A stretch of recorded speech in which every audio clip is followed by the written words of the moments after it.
quórum! ¡Qué quórum! No veía esta sala llena desde antes de la pandemia. Así que estuvo bueno que los castigara. Para los socios country, que saben lo que les estoy diciendo. 4 meses sin charla. Así que esto es para que sepan que este lugar es increíble, es fabuloso y que los temas siempre son fantásticos con la red cultural. Y esta charla me la pidieron. Me la pidieron varios socios, me dijeron, ¿cómo no nos van a devolver las charlas con una charla espléndida? La Bárbara sabe tanto de Medio Oriente y la Bárbara además, no solamente ella, sino que además nos trajo al profesor Luis Palma. Así que yo le quiero pedir un aplauso.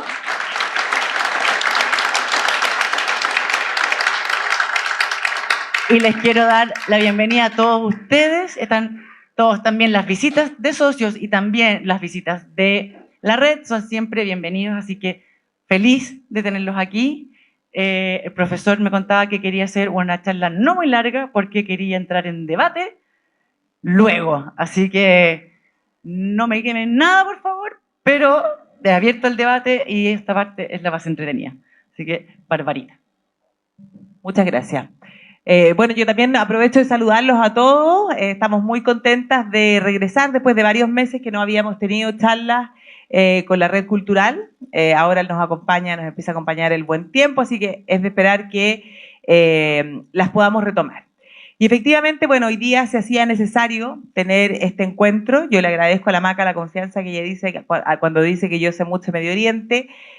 No es así, por eso trajimos al especialista, pero estamos aquí para conversar y se hace necesario conversar de este conflicto que efectivamente tiene raíces históricas que hay que ir a buscarlas muy, muy atrás, ¿ya? Pero que desde hace 70 años atrás, o sea, desde el momento en el que se crea el Estado de Israel, es un conflicto que nos ha ido acompañando, que ha hecho de ese Medio Oriente esa especie de polvorín, que tiene muchas aristas y que lo hacen difícil de poder comprender, los distintos grupos, las distintas naciones del Medio Oriente, los apoyos que tienen también de las potencias extranjeras, complican este escenario. Y claro, desde ese día sábado 6-7 de octubre, en el que el grupo Hamás hace este atentado, traspasa la frontera y hace el atentado, la verdad es que el conflicto ha recrudecido. Y ahí empieza uno a cuestionarse, ¿y esto por qué? Muchas veces, como los medios de comunicación dejan de informarnos lo que está pasando, se nos olvida que el conflicto estaba ahí latente y que es difícil llegar a una solución que probablemente tendría que pasar por la creación de un Estado también para los palestinos. Así que de todo eso vamos a hablar y por eso trajimos a un especialista, trajimos a don Luis Palma, que es, es historiador, es cientista político, es diplomático, tiene un magíster en relaciones internacionales en Canadá, vivió mucho tiempo en la zona y por lo tanto tiene un gran conocimiento de este tema. A modo personal yo les cuento además que él fue profesor mío, mi curso favorito, él era muy joven cuando me hacía clase a mí, mi curso favorito, no falté a ni una clase y terminé con promedio 7. Sí, así es. Así de tanto me gustaba el curso de Sistema Internacional, ¿ya? Así que, pues yo los dejo con él y después abrimos paso a las preguntas. Muchas gracias, Bárbara. Bueno, buenas tardes a todos. Muy contento de estar acá en este famoso Country Club. Pero en esta oportunidad voy a hablar de un tema. Espero no alargarme mucho. Es un tema apasionante con miles de cosas. Pero lo importante es que ustedes sepan primeramente por qué se produce lo que sucedió el pasado 7 de octubre. Esta brutal actuación de Hamás y la reacción que ha tenido Israel. ¿Por qué? Porque hay que ir a las raíces históricas del proceso. Entonces, pretendo ser lo más breve en esto para después entrar en preguntas y respuestas. Bueno, vamos de inmediato a lo nuestro. El conflicto palestino-israelí es más antiguo que el problema de Corea, más antiguo que el problema de Taiwán con China, y cualquier otro, en este momento, conflicto que hay en el mundo. Esto se inicia a fines del siglo XIX, a comienzos del siglo XX, cuando empiezan a llegar las primeras migraciones de judíos a Palestina. No olvidemos que el creador del sionismo es Herzl, quien escribe The Judenstaat, en el cual dice, el pueblo judío necesita un territorio. Y entonces, bueno, hay el primer congreso sionista en el año 97 en Basilea, pero el problema era que ese territorio, el cual ellos pensaban que era la Palestina, estaba ocupado por el Imperio Otomano en ese entonces. Vamos a ver, a entrar en él.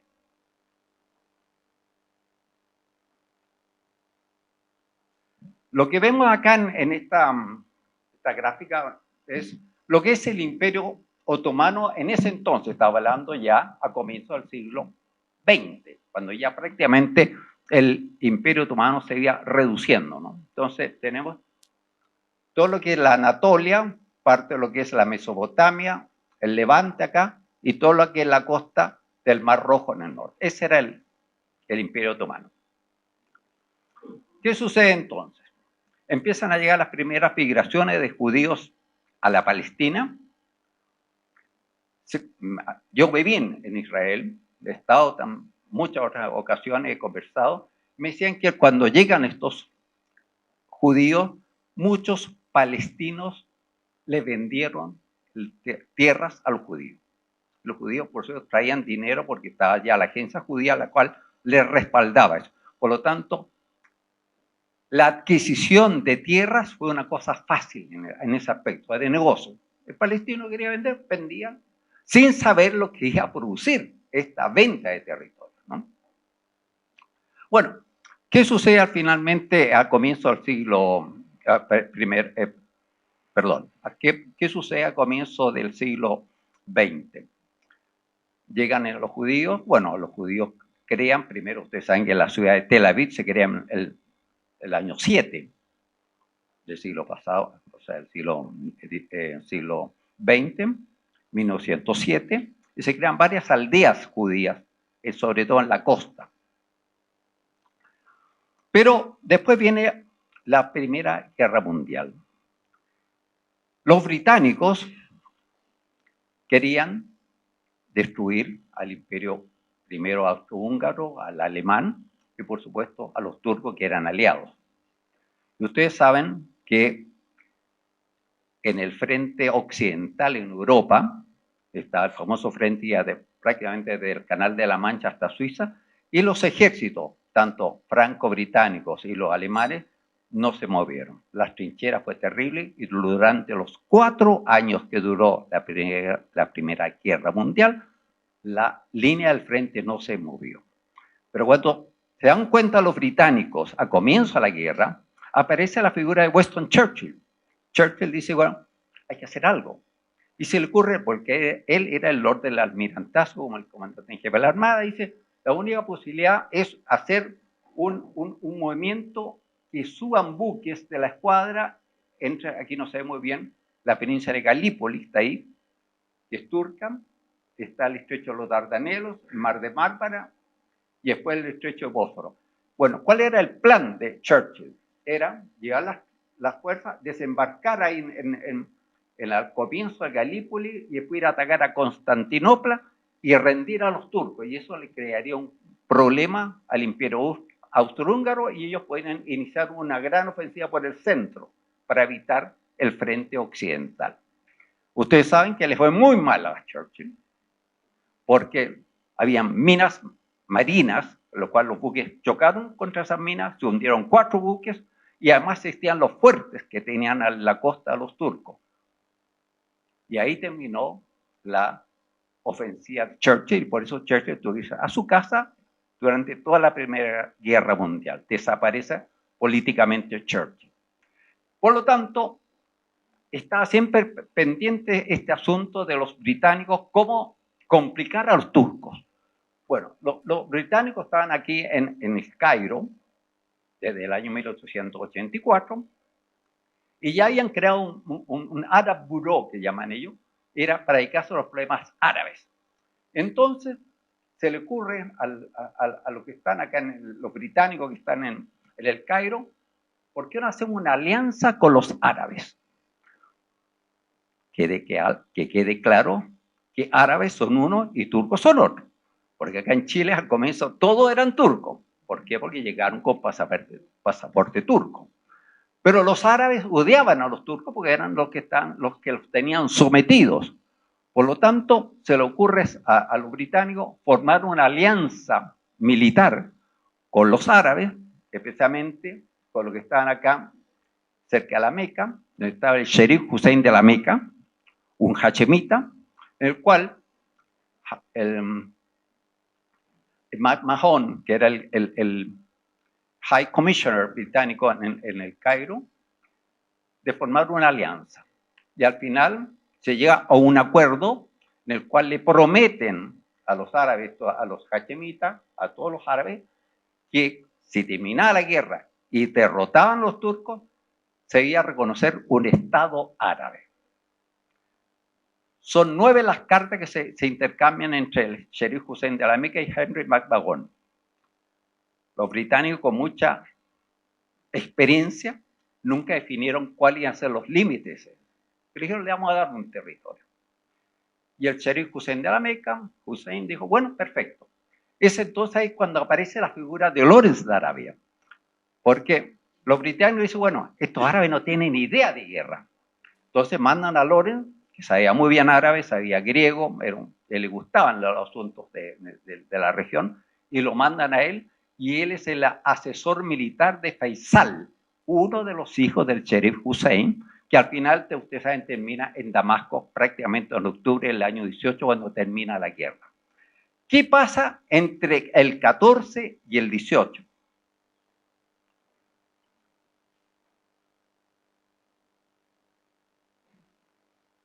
Primero viene el famoso acuerdo Sykes-Picot. Sykes es un miembro del Parlamento británico, experto en Oriente Medio, y por otro lado, el francés Picot, que había sido cónsul general en Beirut, se ponen de acuerdo para decir, una vez que quede esto en manos nuestras, o sea, en manos británicas y francesas, y derrotado el Imperio Otomano, nos vamos a repartir el territorio. Y en principio se hizo tal cual con esos colores, azul y rojo. Todo lo que era color rojo era para los británicos y todo lo que era color azul para los franceses. Ese es el famoso acuerdo Sykes-Picot del año 16. Esto a espalda de los árabes. Los árabes no tenían idea. Y menos tampoco los Aya Lawrence, que estaba metido con los árabes.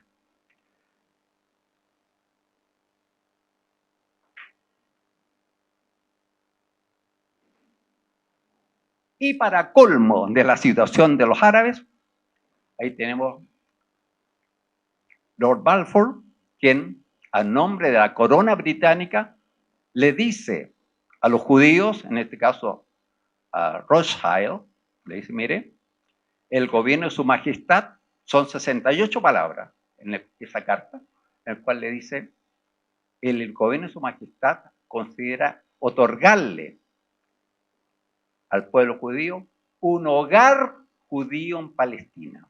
Una vez más, los británicos son muy sabios. No le hablan de country o state. Home, le dice. Si te ven, dice, por ahí dice home.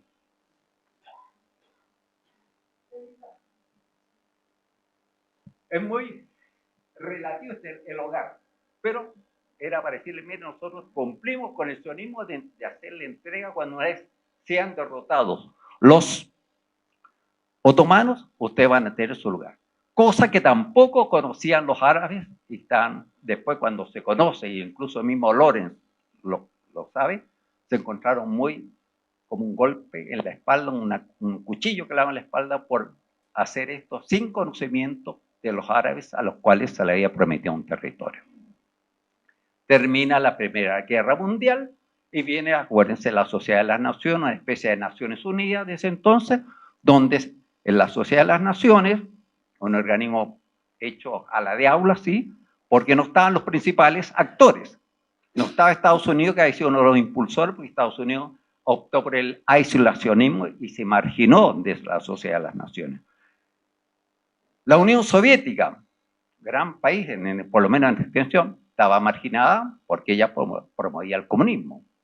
Alemania, que había sido uno de los grandes países industriales, quedó marginado porque fue el que provocó la guerra. Por lo tanto, la Sociedad de las Naciones no tenía gran peso político internacionalmente. Pero los territorios que habían ocupado, tantos turcos como los alemanes, fueron repartidos a lo que se llamaron los mandatos. Y en lo que era la Palestina le correspondió a Gran Bretaña estar bajo el control de lo que era el mandato de la Palestina. Por lo tanto, desde el año más o menos 1923 hasta el 47 o hasta el 48, cuando se crea el Estado de Israel, Gran Bretaña estuvo a cargo de todo lo que fue la Palestina. Por lo tanto, todo lo que ocurre entre el 23 o del 20 en adelante, se puede decir, hasta el año 47, cuando se aprueba la resolución de Naciones Unidas, la 181, que se crea el Estado de Israel, Gran Bretaña o el Reino Unido era el patrón de ese territorio. Empezaron a llegar las migraciones de judíos de Europa, porque no solamente han sido perseguidos en Rusia durante la época de los zares. Acuérdense que aparece después el nazismo en Alemania, que los persigue a peor. Por lo tanto, ascendió bastante la migración judía a Palestina. Y eso provocó enfrentamientos entre la población palestina y los migrantes judíos. Y eso se culmina el año 36 con una revuelta tremenda que se inicia en la ciudad de Nablus y también en Jaffa, donde hay muchos muertos. Los británicos no saben qué hacer, tienen que disparar, mataron de todo lo que quien se opusiera para ahí para darle tranquilidad. Nombran una comisión muy british, la comisión Peel, que el señor Peel, el Lord Peel, va a Palestina a investigar y al final concluye que no se puede formar un solo Estado, tiene que dividirse la Palestina. Pero en ese momento no se llevó a cabo la proposición del Lord Peel porque los palestinos se oponían a que su territorio se dividiera. Y como ya se amenazaba la Segunda Guerra Mundial, los británicos temían que los nazis hicieran una alianza con los árabes.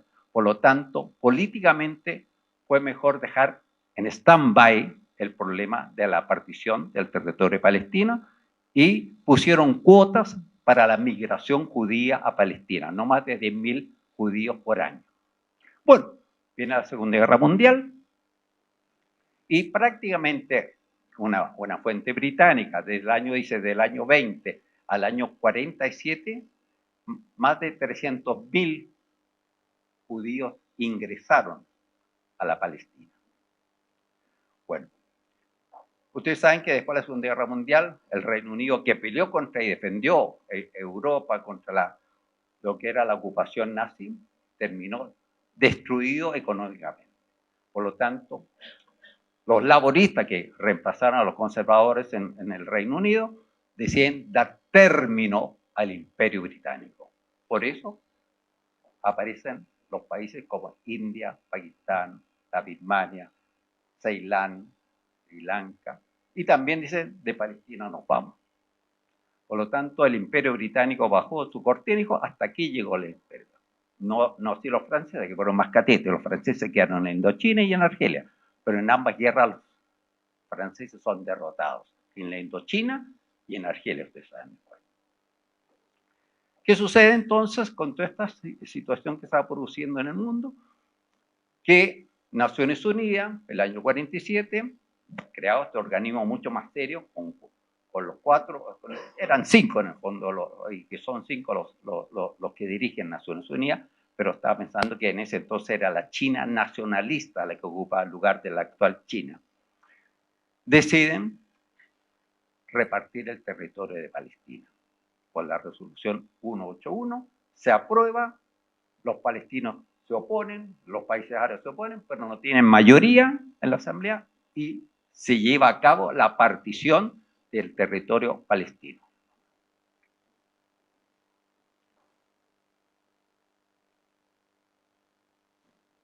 Aquí tenemos un mapa de lo que fue la partición. Todo lo que está en amarillo, como dice, es de lo que quedó para los árabes o los palestinos. Y todo lo que está en color medio naranja para los judíos. ¿Cómo se hace esto? En base a donde está la población. Donde haya más judíos, territorio para los judíos. Donde haya más árabes, para los árabes. Y todo esto acá más grande era porque ahí no había nada, pero este era el desierto, o sea, ahí está Beersheba, para aquí, pero está el Negev para acá. ¿Ya? Y en el caso de Jerusalén, Al-Quds en árabe y Jerusalén, como lo dicen los judíos, era una ciudad internacional. O sea, ni palestinos ni judíos podían ser los dueños de Jerusalén. Era internacional. Además, quiero agregar, cuando se crea, o sea, se hace la partición, entonces al año siguiente, el año 48, en mayo del año 48, el 14 de mayo, fue un día viernes, y ustedes saben que el Shabbat de los judíos comienza el viernes con la primera estrella. Por lo tanto, había que hacer rápidamente esa gestión. Ahí tenemos a Ben Gurión, en el momento que están declarando la independencia del Estado de Israel, pero mirando Rolo estaba muy preocupado porque tenía que ir a rezar. Ustedes saben, los judíos son muy en esto fervientes del rezo del Shabbat, familia. Bueno, pero se logró y con eso se declaró la independencia del Estado de Israel, o sea, la creación del Estado de Israel, y los británicos bajaron el Union Jack y se fueron. Y ahí quedó el asunto. Al otro día empezó la guerra. Los egipcios, los sirios, los jordanos, los libaneses, incluso los iraquíes, ¿no?, a atacar a Israel. Israel se defendió, hay que reconocerlo, estaba recién formándose, pero ya había creado grupos, ¿no?, como el Irgun, el Hana, para defenderse. Eran también grupos terroristas, ellos llaman ahora terroristas, pero ellos también fueron terroristas contra los británicos, incluso dieron volar el hotel King David, matando mucha gente para causar terror y decir, aquí estamos nosotros. Bueno, pero se lucha y ellos logran un cese del fuego el año 48, a fines del año 48, y si termina esta primera guerra, Israel permanece. No se logró el objetivo político de los árabes de haber sacado a los judíos de Israel. Y ahí se enquista el Estado de Israel, tienen toda la razón, y entonces, para ver mejor la cosa, con la guerra los egipcios tomaron Gaza y Jordania tomó lo que hoy día hablan del West Bank, que es la parte occidental de Jordán, o que también se conoce como Cisjordania.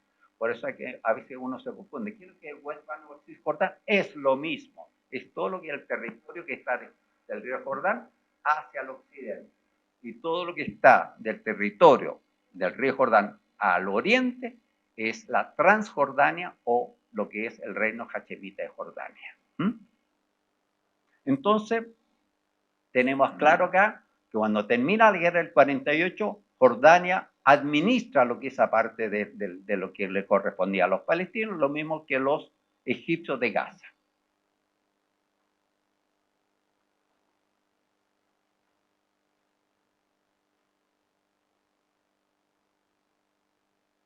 Ahora, ¿cuál es la importancia especialmente de Jerusalén? Estamos hablando antes del año 67. Jerusalén seguía en manos palestinas. Pero Jerusalén, la ciudad antigua, ¿no?, tiene las murallas típicas de la época antigua, ¿no?, que eran las Medinas, defendían las ciudades. Hasta el día de hoy están las puertas. Pero lo importante de Jerusalén, que en esta ciudad, las tres religiones monoteístas del mundo, el judaísmo, el cristianismo y el islam, tienen lugares sagrados dentro de la ciudad antigua.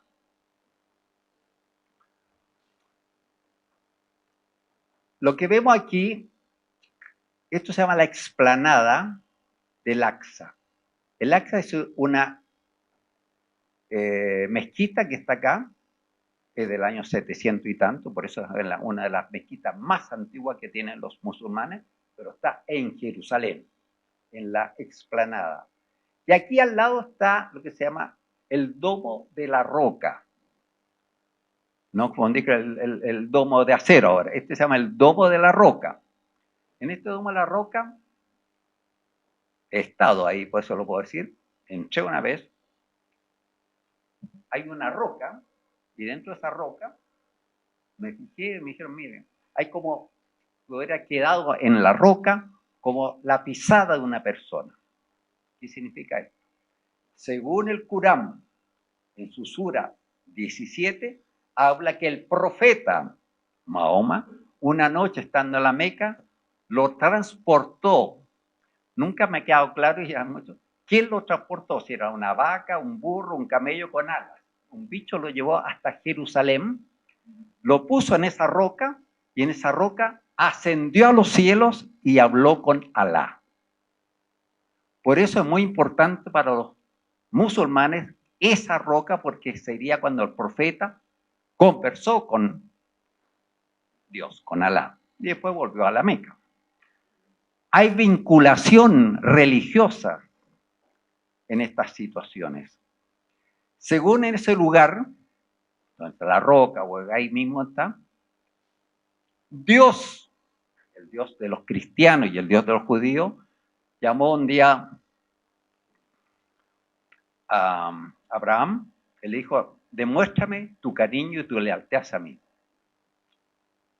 ¿Cómo lo demuestro? Ahí tienes a tu hijo Isaac, sacrifícalo para mí.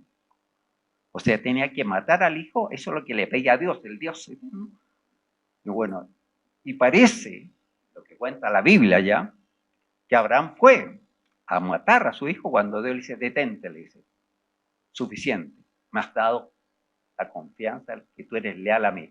Y dicen que apareció por ahí un cabrito, una oveja, y eso es lo que sacrificó Abraham.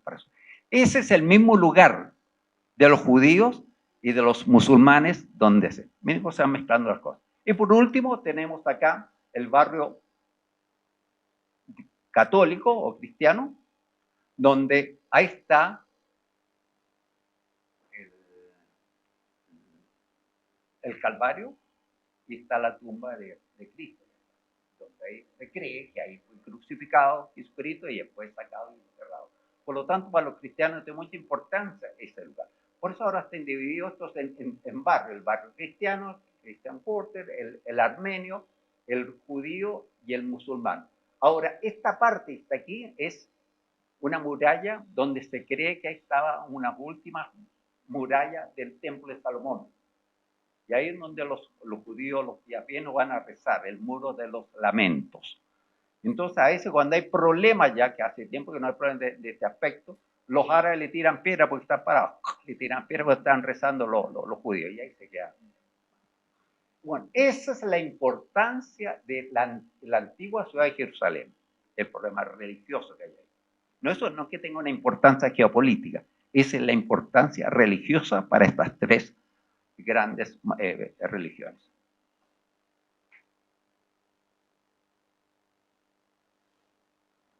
Nuevamente, para mejor edición, barrio cristiano, barrio judío, armenio y acá. ¿Sí? Geográficamente, hacia allá, hacia arriba, estaría el sur, o sea, para allá estaría Belén. Y hacia el norte estaría para acá, está Rapala, Nablus, Jenin, la ciudad más grande, Nazaret, para allá. Para el lado hacia acá, el este, está el Monte de los Olivos y Jordania. Y para el lado izquierdo de acá, mirándolo de frente, estaría lo que es Tel Aviv bajando y el Mediterráneo. Esta es una breve descripción geográfica de la ciudad de Jerusalén.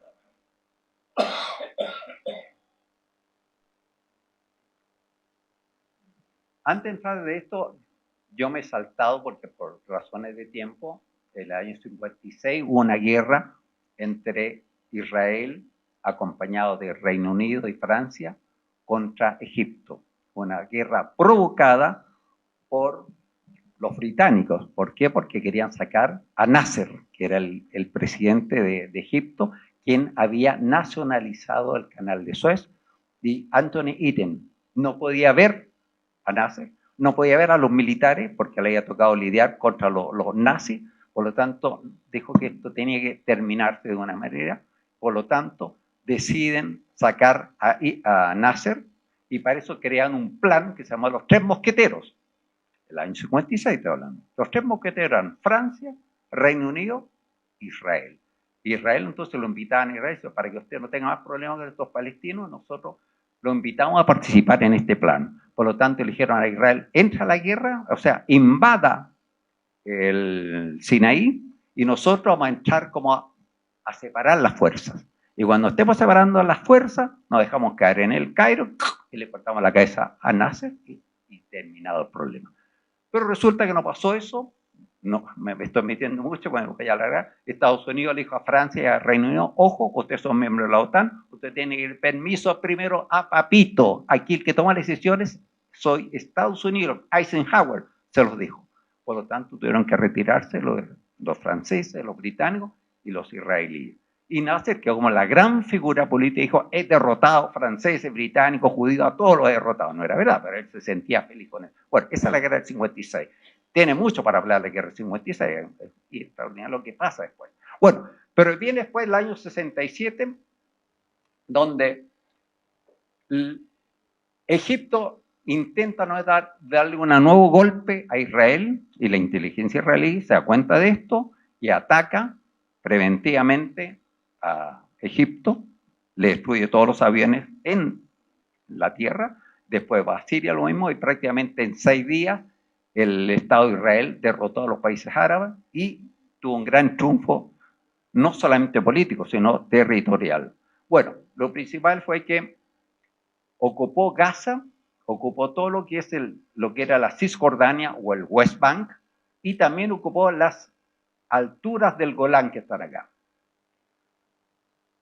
La altura del Golán, ¿cómo son alturas? Es una meseta que se mira hacia abajo, acá está el este, abajo el oeste está el mar de Galilea.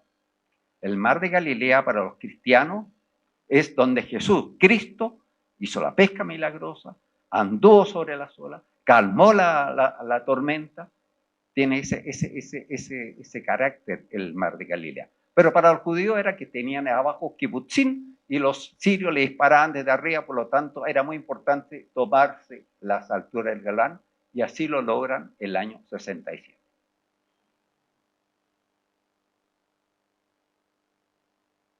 Aquí tenemos una vista del Golán, ¿se fijan? Aquí está el Golán, la altura del Golán. Y acá tenemos, los judíos le llaman lago Tiberías, pero yo le digo mar de Galilea, que es lo mismo, pero este es el lago. El río Jordán mira aquí y el río Jordán sigue hacia abajo, hacia el sur, y termina en el famoso Mar Muerto. Pero estas son las alturas de Golán que están divididas, pero están ocupadas. El año 17, el señor Trump fue a Israel y le dijo, yo le reconozco a Israel que las alturas de Golán son de ustedes. Diciendo, aquí vino, santificó este asunto y le pusieron las alturas de Trump, le llaman ahora.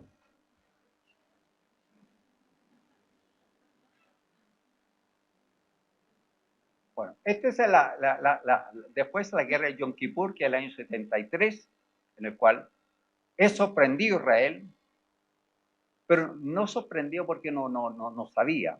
Resulta que se juntan nuevamente Egipto con Siria y tenemos que hacer algo para recuperar los territorios perdidos el año 67. Hagamos una guerra nuevamente. Bueno, asumen en Egipto porque se muere en Nasser de cáncer, fumaba mucho el hombre, y le sucede a Anwar al-Sadat. Anwar al-Sadat, un hombre muy inteligente, muy medido, dice, la única manera que nosotros podamos lograr algo es infligirles a los judíos una pequeña derrota para que les duele y les demuestre que no son imbatibles. O sea, una guerra con objetivo limitado, se llama en acciones militares. O sea, no vamos a ir no pretendemos ir a tomar Tel Aviv o ir a destruir Jerusalén, no. Crucemos el canal de Suez, que lo tienen ellos, nos afirmamos ahí y ahí clavamos bandera. Bueno, esto empezó ya a organizarse incluso en julio del año 72.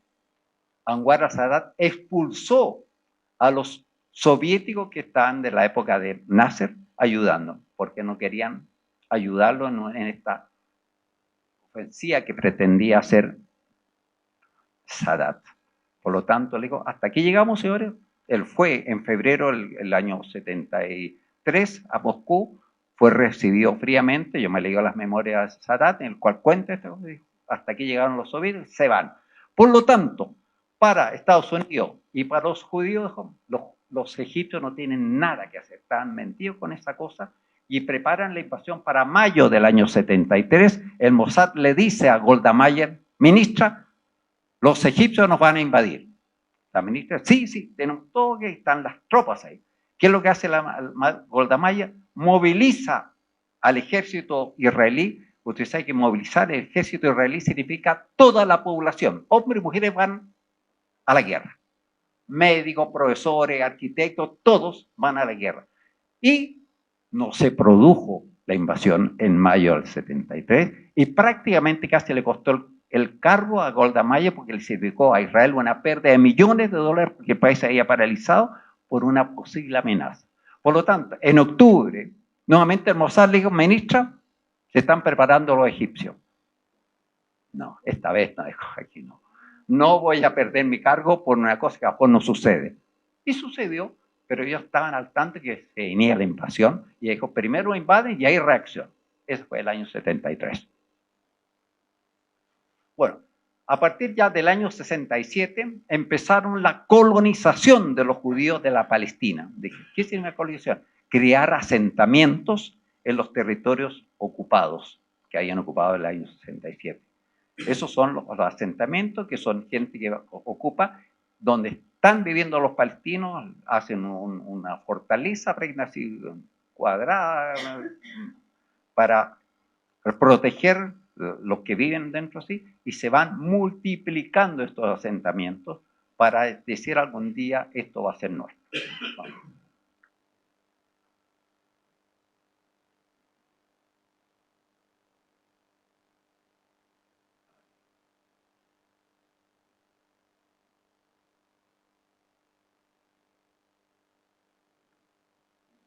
Aquí tenemos un mapa de lo que son los asentamientos. Este es Israel, pero ya está ocupado, todo esto está ocupado por Israel, Gaza y la Cisjordania. También para este lado vamos a ver. Entonces, todo lo que está en verde es de la autoridad palestina.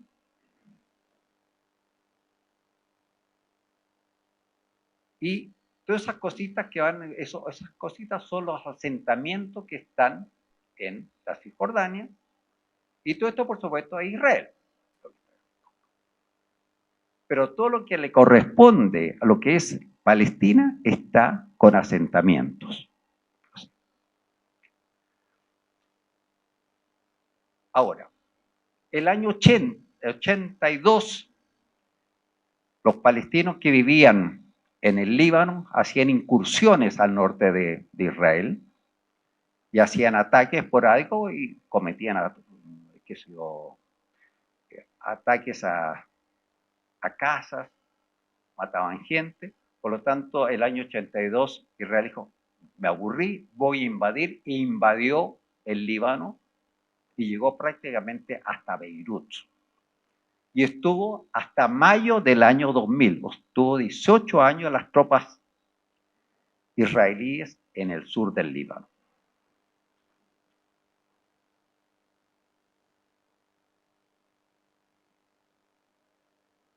Antes de llegar a explicar que todos conocen esta foto famosa entre Clinton, Arafat y Begin, no es Begin, Isaac, Rabin. ¿Qué pasó antes? El año 87 ya se produce lo que se llama la primera intifada. La intifada es un movimiento espontáneo del pueblo palestino, en el cual especialmente la juventud es la que empieza a atacar a los soldados israelíes, pero los ataca con piedra y palos.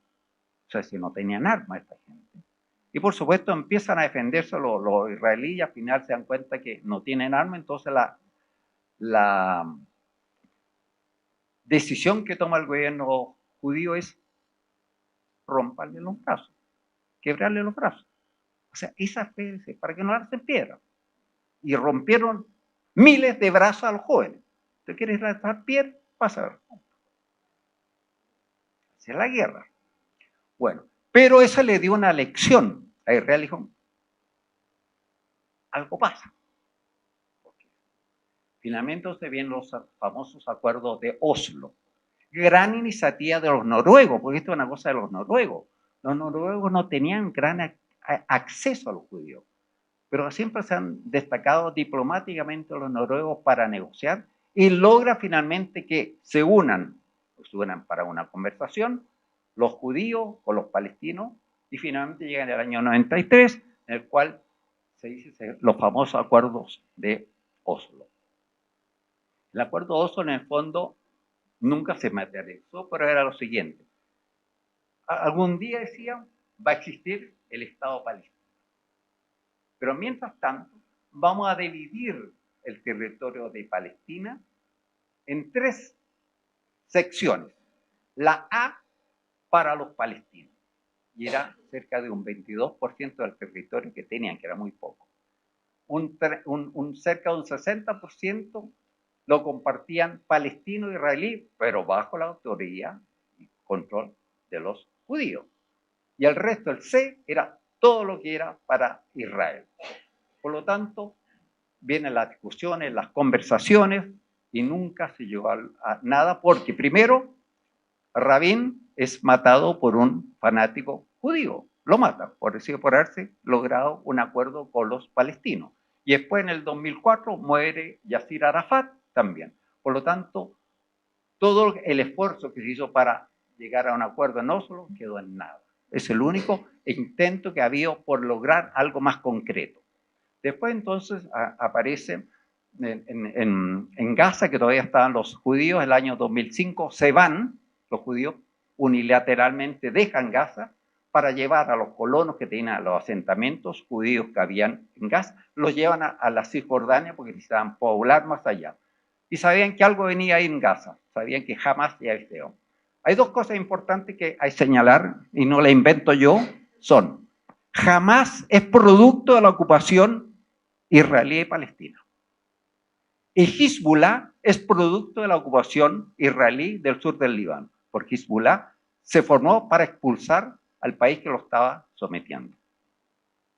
Eso es lo que cosecha fue Israel con Hamas y Hezbollah. Yo no estoy defendiendo a Hezbollah y a Hamas, pero estoy diciendo históricamente por qué surgen estos movimientos. Bueno, finalmente viene una segunda intifada, cuando va Ariel Sharon, va a la explanada de las mezquitas, y eso los excita y los molesta mucho a los palestinos, que alguien que no es su religión vaya y además no se saque los zapatos, no se vista apropiadamente. Y por eso viene la segunda intifada. Han habido muchos intentos de conferencias, reuniones, acuerdos, negociaciones, y nada se ha logrado, nada ha logrado. Israel siempre trata de dilatar y mantener el statu quo, porque el statu quo va legitimando la ocupación israelí de Palestina. Nadie lo cuestiona. Se prolonga en el tiempo y no se logra una cosa. Además, cuenta no con la venida ayer del señor Biden a Israel, ha contado siempre con la ayuda de Estados Unidos. Estados Unidos, de acuerdo a Jimmy Carter en su libro, más de 40 veces ha vetado las resoluciones de Naciones Unidas defendiendo a Israel. O sea, no es solamente el señor Biden, es toda la política de Estados Unidos defiende a Israel, porque los votos judíos en Estados Unidos son muy importantes para los republicanos y para los demócratas. Por lo tanto, todos le hacen el juego a Israel. Es cosa de entender, es política, ¿no? Bueno, ese es en el fondo lo que ha sucedido. Después han habido varias intervenciones de Israel en Gaza. El año 2006, los de Gaza se raptaron el cabo Shalit, que lo entregaron recién en el 2011, lo cambiaron por 1.100 rehenes que tenían los judíos de Palestina por uno. Por eso ahora sellaron muchos rehenes jamás. No sé qué ha pasado. Encuentro una brutalidad tremenda estar canjeando ser humano, pero esta es la guerra que se da hoy, siglo XXI, en Oriente Medio.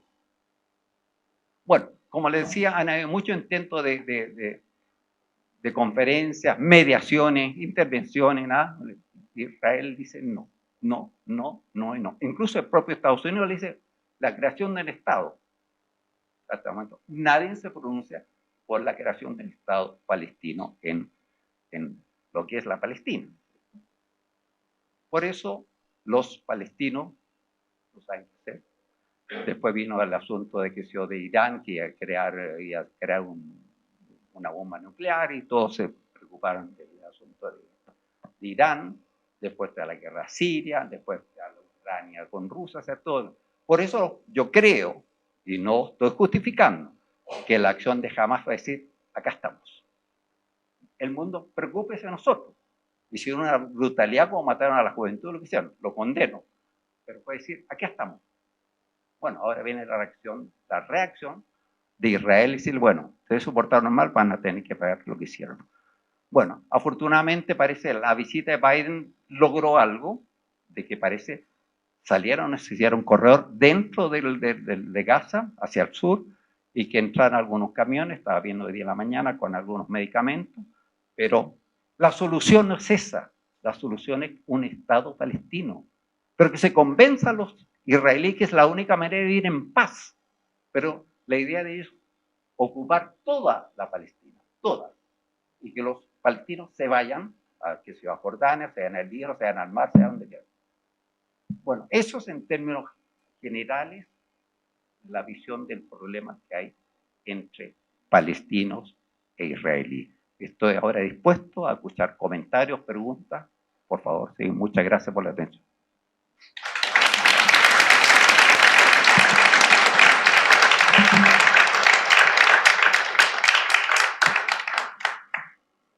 Muchas gracias, Luis. No sé si hay alguien que tenga alguna pregunta y quiera levantar. Me llega el proyector ahí. ¿Alguna pregunta, algún comentario? Por allá, a ver si... Ya. No tenemos otro micrófono. A ver si... lo más fuerte que pueda. ¿Perdón? Sí.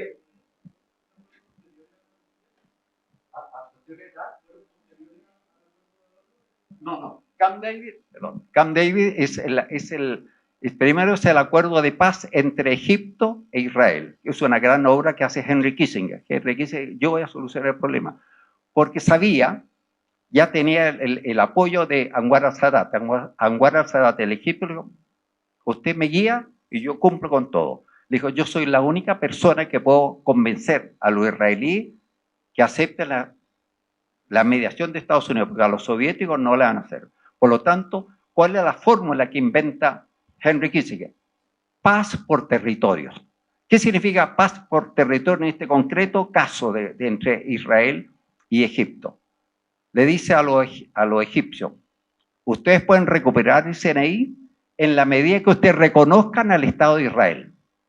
Y le dice a los judíos, ustedes pueden tener un aliado en la medida que ustedes devuelvan la península del Sinaí a los egipcios. Y así se logró. Por lo tanto, Egipto logró recuperar su península del Sinaí y tuvo que mandar un embajador a Israel, lo cual le costó la vida a Anwar al-Sadat. Acuérdense que lo mataron los fanáticos, ¿no? Por haber hecho esa, y perdieron también la sede de la Liga Árabe.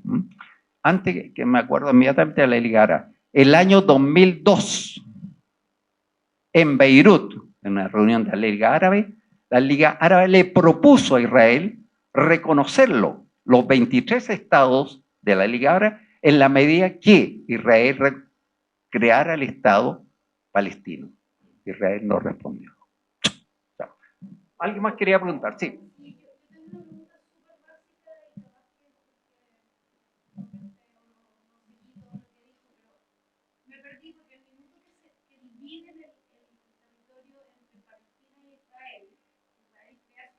Del año 48.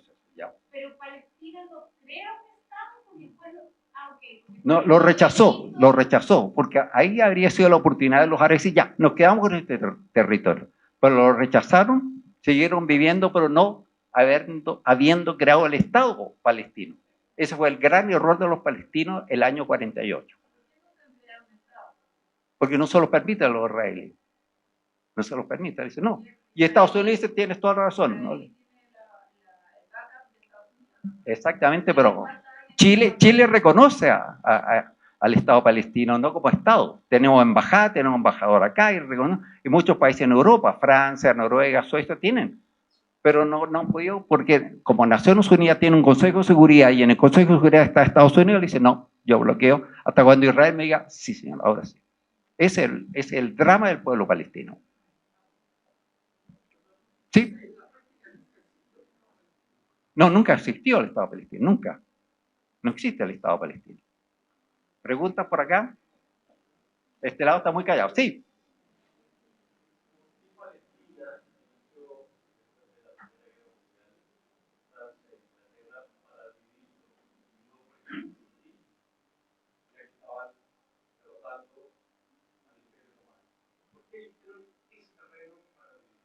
No solamente, bueno, primero, para Reino Unido era muy importante estar cerca del canal de Suez. Lo veo hasta el año 1920 y hasta el de hoy el canal de Suez es vital para la comunicación que tenía en ese entonces Reino Unido con la India. Acuérdense que la India era parte por lo tanto, tenía que estar cerca y controlar el canal de Suez.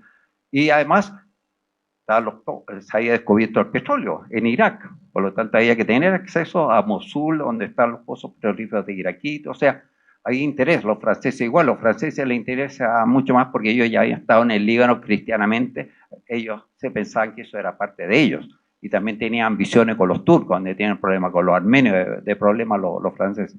Pero no solamente fue, acuérdense, en África también se reparten los territorios de los alemanes, de los franceses y los británicos.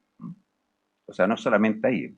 La ambición de ser imperio en el año 20 todavía está muy vigente. ¿Alguna otra consulta? Sí.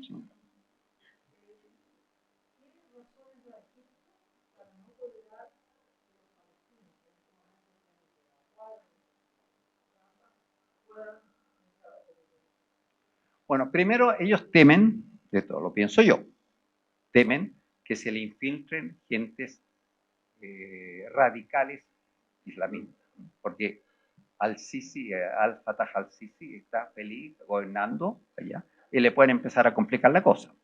Además hay cosas que uno no sabe, pero también Israel le tiene que decir a Egipto, pórtate bien, tú eres mi vecino, yo te puedo ayudar muchas cosas, no permita esto porque yo quiero esto apretarlos acá, así que controla.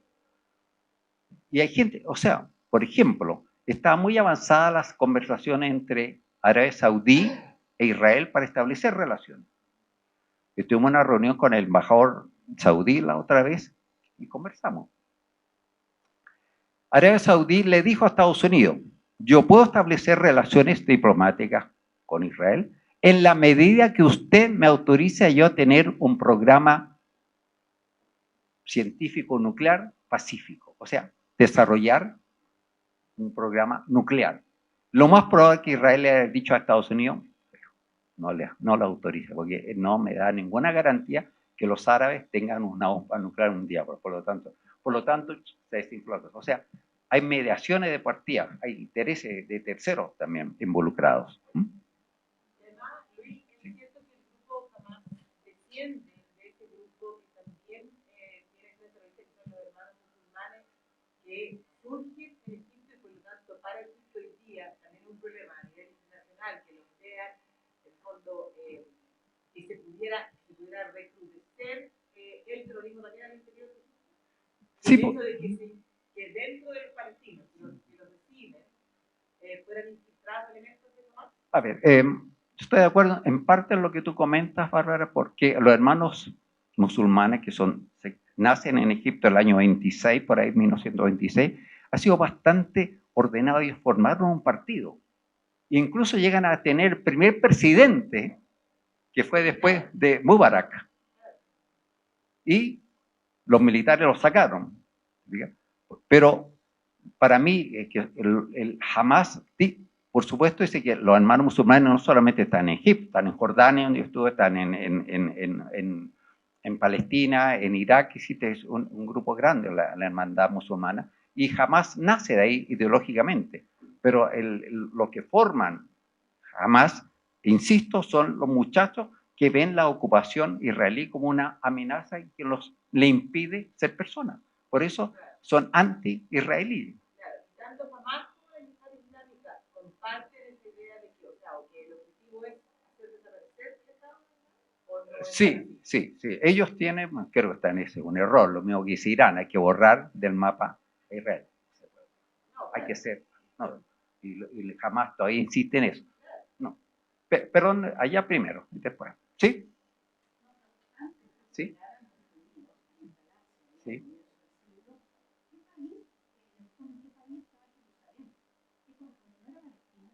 No, era del Imperio Otomano. Sí, era otomano. Los turcos. ¿Sí? O sea, a los turcos, pero por supuesto, por eso los árabes son antiturcos, porque están dominados por los turcos.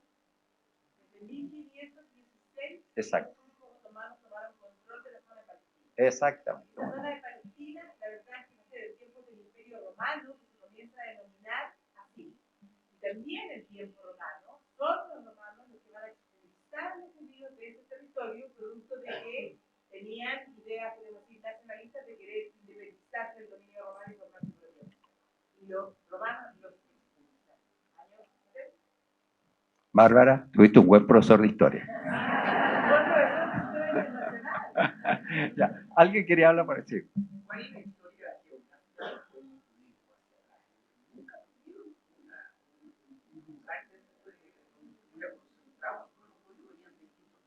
A ver. No quiero entrar en eso porque a veces me complico. Pero Abraham es sacado por Dios de Ur. O sea, Ur es una ciudad en lo que es hoy día Irak. De ahí lo sacó y lo lleva a la tierra prometida, que era lo que es la Palestina. Y acuérdense que ahí se empiezan las tribus, que eran tribus, las 12 tribus. Después vienen los egipcios y se lo llevan a Egipto. No son varios años que vienen en el cautiverio en Egipto. Y ahí los saca Moisés. E incluso después vienen los asirios, se lo vuelven a sacar, se lo llevan a Babilonia. O sea, ha estado el pueblo judío en Palestina, pero ha estado, no quiero decir que no, ellos vivieron ahí, pero los sacaban, los movían y después incluso, como comentaba Barrera, los romanos vienen y se los echan y ahí empieza la famosa diáspora del pueblo palestino que dura hasta el año 48. ¿Está claro? ¿Alguien quería hablar? Sí.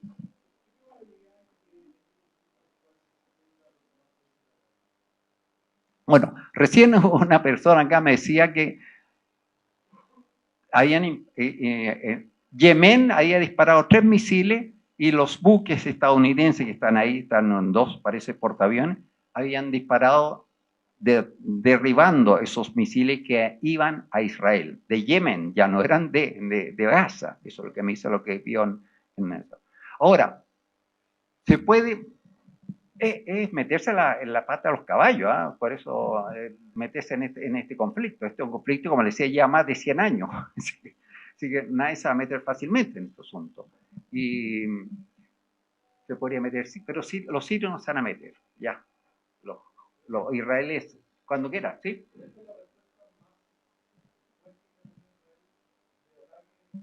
Sí. Por primera vez Israel sufre tantas pérdidas humanas, no por un ejército, por terroristas, o sea, por insurgentes. Lo ha removido. Yo creo que van a tener que hacer una buena catarsis, y especialmente el señor Netanyahu, que es el que estaba a cargo del Estado de Israel y le pasó eso. por soberbio, porque ellos creen que nadie los puede batir, porque creían que los palestinos eran gente inútil que estaban muertos de hambre. No están muertos de hambre. Todavía tiene el pueblo palestino el deseo de vivir, de sobrepasarse y salir adelante como lo hizo el pueblo vietnamita con Estados Unidos. Sí.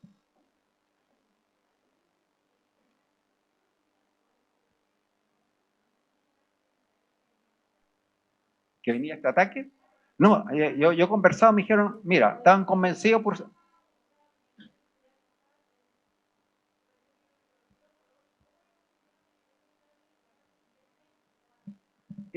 no sé, yo tampoco me lo explico porque Israel estaba muy preocupada de la franja de Gaza y de los palestinos, tenían una seguridad tremenda. Yo vi que, no sé si eran falsas porque tenemos mucho cuidado con toda la información, vi que estos de palestinos de Gaza se metieron dentro de un tanque y sacaban a su tripulación y ¿cómo es posible que un tanque que pueda arrancar, disparar? Hay cosas muy extrañas en esta cosa, te fijas. Ahora nunca se sabe si es verdad o no. ¿Qué hay detrás de todo esto? Mucha gente dice, yo repito, que lo que quería Israel era tener esta situación para una vez por todas eliminar a Hamas, para decirle, ve, esta es la razón que yo tengo para eliminar a Hamas, porque estos son unos terroristas y esto es lo que me hicieron a mí, a costa de 1000 personas, 1000 jóvenes que murieron, han muerto. A veces se pagan caro esas cosas, pero no es fácil. Por eso a veces es difícil de explicarse cómo Israel no se dio cuenta de esto. Es lo mismo cuando hay una cosa, pero esto es una pincelada. ¿Cómo que Estados Unidos nunca supo dónde está Osama Bin Laden? Después de 10 años. Nunca supo, teniendo satélites, radares, agencias, y lo encuentran recién después de 2011. Es otra historia que podemos hablar. ¿Alguien más? Sí, atrás. Sí.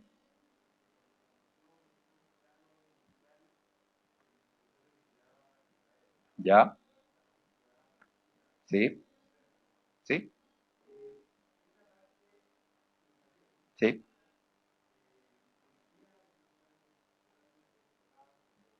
Exacto. El israelí, el israelita, perdón, para que sepan, los israelitas son los judíos que viven fuera de Israel. El ciudadano israelí es israelí. ¿Mm? Que sepamos. O sea, yo veo en la televisión, los israelitas son los judíos que viven en Chile o que viven en Rusia. Y el israelí es el ciudadano israelí. ¿Mm? Ya, perdón.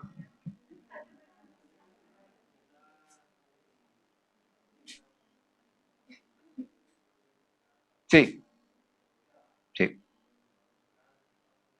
Claro, de los terroristas, claro. Sí.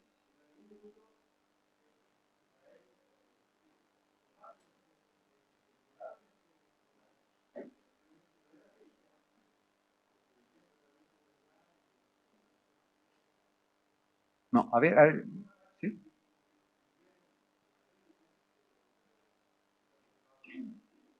Sí, sí. Que a partir del 2003 Israel empezó a construir un muro sosteniendo que era para defenderse de los ataques. Bueno, uno puede defenderse de lo que quiera. El problema es que empezó a hacer el muro en la Cisjordania y la Corte Internacional de Justicia está mal eso, porque no se le permite a un Estado ocupante, en este caso está ocupando un territorio que no le corresponde, levantar un cerco y separar a la población. Eso es lo que ha hecho Israel. O sea, a través de todo lo que la Cisjordania hay muralla para defender los famosos asentamientos también. Pero ha dividido a pueblos. Yo he estado en Palestina y hay pueblos que quedaron que para ir, que si al colegio el niño tiene que caminar no sé cuántos kilómetros para poder cruzar en un checkpoint, cruzar y el colegio está al otro lado, pero está al otro lado de la muralla. Eso es lo que hizo Israel para defenderse de los ataques terroristas. La cosa era a Tel Aviv, no, perdón, en Jerusalén está lleno. O sea, se quedaron, por supuesto, van ganando territorio. La cosa es mover la murallita. Sí. Sí.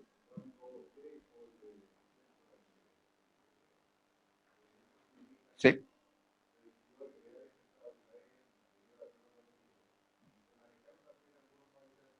Exacto, territorios. La Patagonia Argentina. Sí.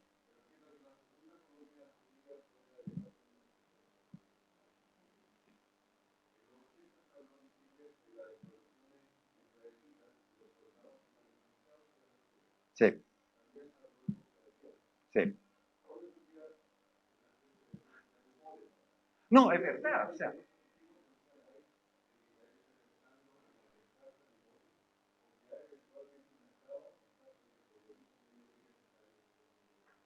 No, a ver, todo eso es verdad, o sea, hay muchos judíos en Argentina y muchos soldados israelíes vienen después que terminan su servicio militar, vienen a Chile a recorrer, a comprar, no sé si, bueno, a comprar, bueno, ahí depende, no sé, ya. Pero a lo que voy yo, es difícil, el judío, el sionista es Palestina, porque ahí estuvo la creación del Estado. Sí, un movimiento político, pero el movimiento político era llevar a los judíos a ese lugar. O sea, el objetivo político del sionismo era crear el Estado de Israel, juntar a todos los israelíes ahí, en ese lugar. Ahora, si quieren esa otra parte, bueno, Estados Unidos tiene un gran poder los judíos en Estados Unidos, en Francia igual. ¿No? ¿Mm? Perdón, sí. O sea, jamás tuvo, o sea, haciendo así también, pensando en voz alta, tuvo la capacidad de sobrepasar la seguridad israelí y darle muerte a no sé cuántos ciudadanos, que es una brutalidad, lo vuelvo a repetir, lo condeno, pero tuvo esa capacidad para hacerlo. O sea, ahora yo creo, o sea, no es que creo, jamás no tiene la capacidad para enfrentarse y aquí aguantamos, ¿no? Aquí ahora tienen que recibir, o sea, eso está claro, o sea, jamás no tiene más ninguna otra posibilidad. No va a esperar que lo ayuden otros, porque nadie se va a meter. Hezbollah ha sido relativo. Siria, calladito. Irán, ya sabe que Estados Unidos está ahí, se va a complicar. Irán ya reguló su relación con Arabia Saudí, dice que no se va a complicar Irán. Al menos que, no sé, yo creo que no. Yo no me metí en el problema palestino-israelí. Yo no me metí. Perdón, más fuerte. Especialmente las dinastías del Golfo quedan muy contentas, le dice, yo te mando $1.000.000 y cumplo, tiqueado. Arabia Saudita le pasa millones también, los iraníes le pasan dinero y se lo mandan a Hamas. Antiguamente se la mandaban a Mahmoud Abbas en Ramallah y el sigue lleno.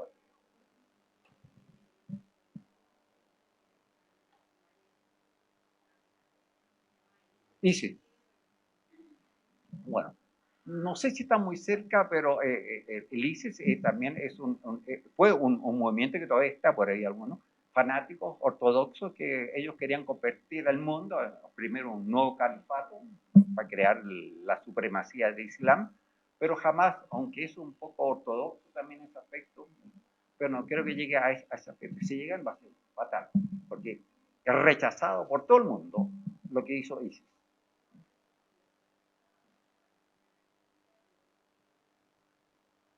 Sí, bueno, también hubo. Sí, eso, claro, exactamente, nos pasó, pero lo pasó el año, a ver, el 2006 fue en Dinamarca. En Dinamarca también, yo estaba a cargo de África y Medio Oriente de la Cancillería y nuestra embajada en Siria fue tomada y incendiada en Damasco por fanáticos. Fue un viernes, después de la mezquita, que oraron, el jeque le dijo, ya, esto no está por cuál, a quemar, y se fueron. Lamentablemente, el edificio donde estaba nuestra embajada está en el primer piso y la de Dinamarca está en el tercer piso. Los árabes no sabían leer la escritura normal y pensaron que la embajada era la de Dinamarca, la chilena, la quemaron y la quemaron. Así que el ministro Luis anda a solucionar este problema que te paguen todos. Y me tocó ir a Damasco a pedir explicaciones. Y eso fue. Si no era nada contra Chile, es que la turba no supo distinguir que arriba estaban los daneses y ustedes eran los chilenos. ¿Perdón? Es difícil, por eso llevamos más de 100 años. Cuando está el elemento religioso, es difícil, porque los tipos se la creen y creen que están hechos para eso. ¿Preguntas? Sí.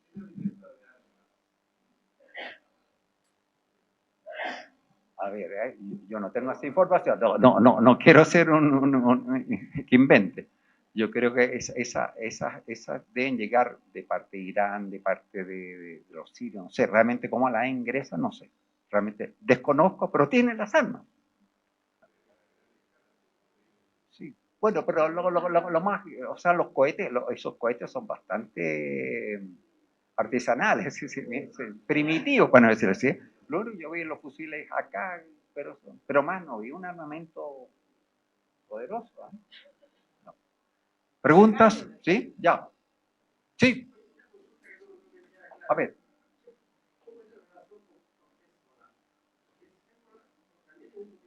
Sí. Allá. Sí. A ver, la cosa aquí, el antiguo dicho chileno, o del mundo, el enemigo de mi enemigo es mi amigo. ¿Qué significa eso? Como dices tú, Hezbollah son chiitas controlados por Irán y Hamas son sunitas independientes. Pero Irán los ayuda a ambos y dice, porque ustedes dos atacan a Israel, sé que me da lo mismo que usted sea chiita o sunita, tienen que atacar a mi enemigo. Simplemente eso. Hezbollah está en el sur del Líbano. Hassan Nasrallah es el líder de ellos. Pero son libaneses. ¿Estamos? Ahí queda la última, ¿ves? Ya. Sí.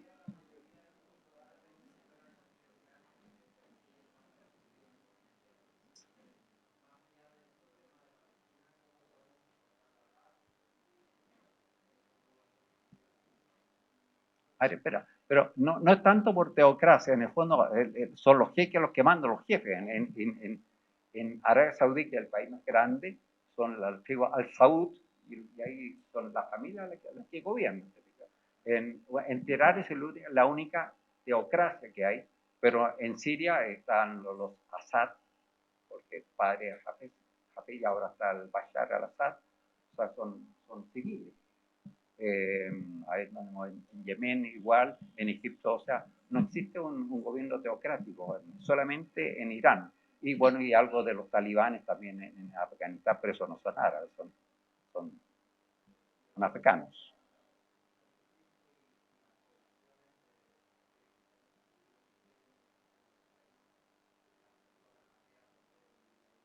No, porque son fanáticos, o sea, o eres o no eres en el fondo, o sea, eres musulmán o nada. Eso le pasa a muchos cristianos en Irak. Sí.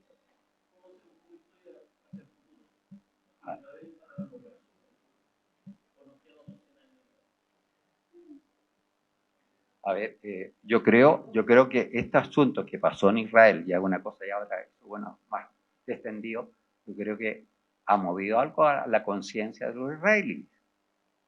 Entonces yo creo que hay grupos, y hay grupos ya dentro de Israel que aceptan que se quiere un Estado. El problema es que la mayoría no lo acepta. Pero se dice, si nosotros vamos a seguir teniendo estos grupos, porque habría que eliminar a todos los palestinos, eso es el problema, no solamente el Hamas, a todos los palestinos que viven en Palestina. Y eso no se puede. Por lo tanto, yo creo que lo lógico sería, a ver, sentémonos, conversemos, veamos cuál es lo mejor para el país. Paz. Y la paz es buscar un acuerdo con los palestinos. A ver, en este momento se habla de 2 millones en Gaza. Y los otros son, claro, y el otro son otros 2 millones, también 1 millón y tanto en la Cisjordania. Son como 3 millones. Pero hay 6 millones afuera. Bueno, acá en Chile hay muchos palestinos, pero no a volver a pedir, pero muchos palestinos que salieron de allá. Muchos palestinos, sobre todo en Siria, en el Líbano, los países. Yo viví en Jordania y el 60% de la población jordana son palestinos. El 60%. ¿Palestinos? No. En estos son 6 millones, un poquito más parece. Le llegó mucho después cuando se desmembró la Unión Soviética, vinieron muchos judíos de Rusia allá. Bueno, ahí en Imperio. Tú sabes mejor. Pasaron del imperio, de la dominación del imperio romano, después llegaron, aparecieron como surge el Islam en el año 632. Hay que pensar que por ahí también se empiezan los enfrentamientos en ciertos territorios entre bizantinos y árabes, que quedaba del imperio romano la parte oriental. tras los árabes, ¿ya?, van a surgir los turcos. Lo que pasa es que, claro, los turcos tienen un origen distinto, son distintas tribus que vienen de muy al este, y van a ser una de esas tribus túrquicas, que son los hijos de la casa de Osman, los Osmanlíes, los que forman el Imperio Turco Otomano. Y probablemente quienes ustedes ubican a Suleimán el Magnífico por la serie, va a ser el padre de Suleimán el Magnífico el que toma el control del territorio de lo que es la Palestina. Pero pasaron históricamente por ahí todos, por la ubicación, por la salida hacia el mar Mediterráneo. O sea, lo que les decía Luis, entre que está mezclado con la tradición, con lo que sabemos de la Biblia, efectivamente hubo momentos en que habría sido la tierra prometida, pero el tiempo en el que habitaron ahí no fue mucho, porque de ahí les quedamos prometida, fueron llevados a Egipto, después volvieron a Egipto, después de Egipto, en tiempos de Nabucodonosor, son llevados a Babilonia, también cautivos. Entonces, como dice, la gente los romanos son los. Yo tengo una última pregunta. De 1516 hasta que cae el Imperio Turco Otomano después de la Primera Guerra Mundial. 1918. Claro. Claro, o sea, el imperio finalmente cae desde 1500 a 1918. Cuando se acaba la Segunda Guerra Mundial, en todos los acuerdos de París, se firma el tratado que, en fondo, como el Imperio Turco Otomano está dentro de los que pierden la guerra, se decreta la disolución del imperio. Y ahí es donde se establece, se había hecho lo que nos decía Luis, esa división, es decir, yo me quedo con esto, tú con esto. Tomaron reglas, hicieron y dividieron. Y ahí, en fondo, queda esta zona bajo el control del imperio. No, yo tengo una pregunta para terminar. ¿Por qué crees tú que Israel se ha demorado tantos días en iniciar un ataque terrorista? Bueno, yo creo que hay dos cosas que todos lo sabemos. Hay rehenes que los tienen reales. No es fácil para un gobierno decir, no importa, yo voy y destruyo todo, está mal. A los rehenes. El otro parece que ha tenido llamadas y visitas conversando con el ministro Biden para tener cuidado. Yo creo que han sido dos elementos que han hecho un poco. Pero de que se va a producir, se va a producir. De todas maneras. De alguna manera se la van a cobrar. Porque eso es lo que digo. Pero en esa demora,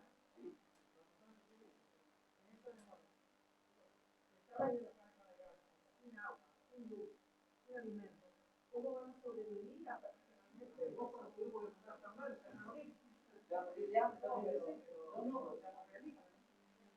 Sí, pero para su imagen mundial es horroroso.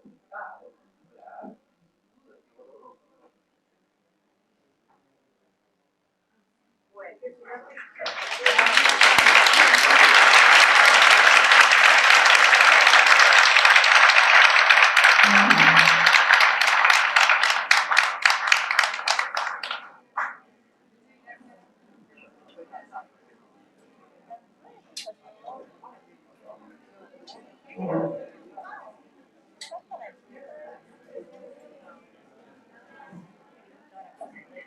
ya.